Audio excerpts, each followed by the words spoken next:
हा circuit breaker काहीही जळणार नाही याची काळजी हा घेतो, पण तुमच्या स्टॉक्स मधला न दिसणारा सर्किट ब्रेकर जर नाही चालला तर तुमचे पैसे ओस. त्यापेक्षा त्यांना समतासोबत वाढवा ना. समता पतसंस्था, टेन्शन नाही, रिटर्न्स निवडा. राज्यातील बीड येथील एका मंगल कार्यालयात वरवधूच्या ग्रँड एंट्री दरम्यान कोल्ड फायर फटाक्यांच्या भीषण स्फोट होऊन चित्रीकरण करणारे छायाचित्रकार गंभीर जखमी झाले.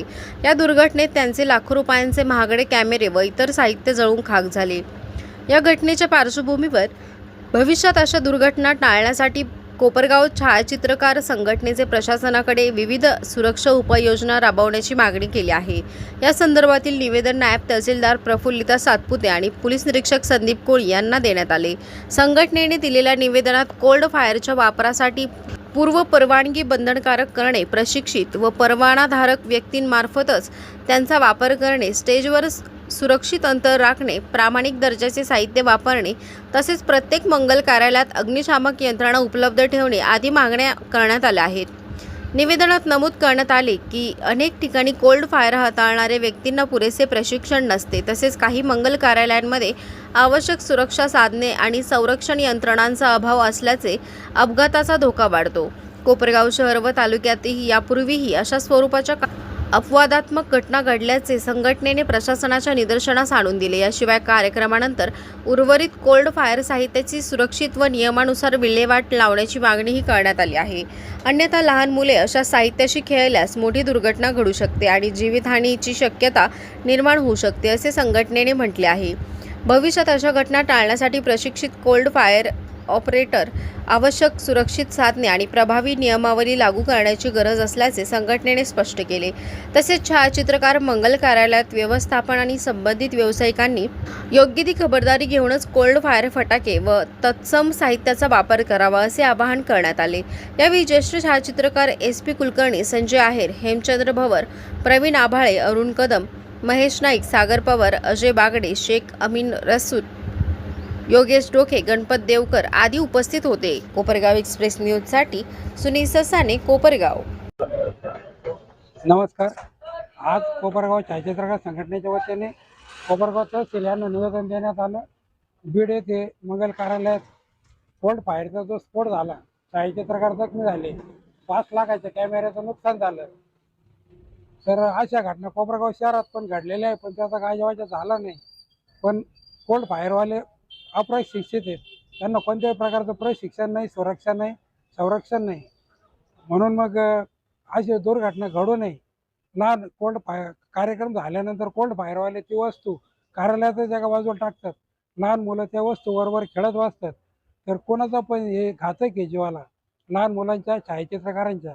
अशा घटना कुठं घडू नये, त्यावर बंधन आणावं, निर्बंध यावेत म्हणून कोपरगाव छायाचित्रकार संघटनेच्या वतीने आज नायब तहसीलदारांना निवेदन देण्यात आलं. नमस्कार. आता सध्या लग्न कार्य तसेच कोणतेही शुभ कार्य किंवा बर्थडे अशा वेळेस आपल्याला कोल्ड फायर नावाचा प्रकार म्हणजे शोभिवंत वस्तू आहे ती दाखवली जाते. परंतु त्याचे दुष्परिणाम असे होतात की जे लोक असतात त्यांच्या अंगावर त्याच्या ठिणग्या पडतात, त्यामुळे कोणाचे कपडे जळतात, माणसांना भासतं.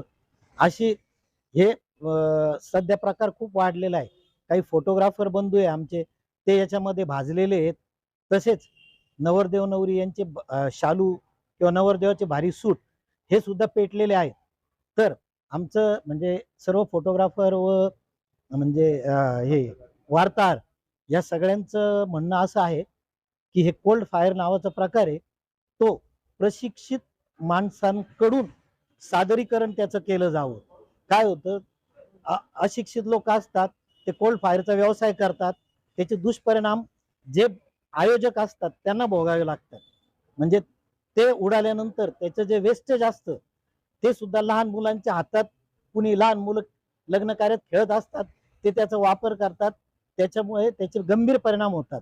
तरी आमच्या सर्वांची एक विनंती आहे की आम्हाला कोणाचा व्यवसाय बंद करायचा नाही, परंतु तो व्यवसाय त्यांनी लायसन वगैरे किंवा काहीतरी सरकारने त्यांना परवानगी द्यावी, त्याच्यावर काही प्रशिक्षण द्यावं आणि त्याच्यावर नियंत्रण आणावं, म्हणजे जेणेकरून कोणाला बाधा होणार नाही त्या गोष्टीची आणि ही गोष्ट व्यवस्थितरित्या सादरीकरण केली जाईल.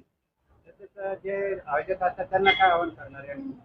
जे आयोजक असतात त्यांना एकच आव्हान आहे की तुम्ही जेव्हा असं कोणाला ऑर्डर देता की आमच्याकडे का लग्न समारंभ आहे वगैरे, तर त्यावेळेस त्यांचं लायसन किंवा त्यांच्याकडे प्रशिक्षण आहे की नाही हे पाहून मगच त्यांना ऑर्डर देण्यात यावी आणि तिथं लावताना जेणेकरून गर्दी टाळावी अशा ठिकाणी त्याचं प्रशिक्षण किंवा आपलं त्याचं सुशोभीकरण करण्यात यावं.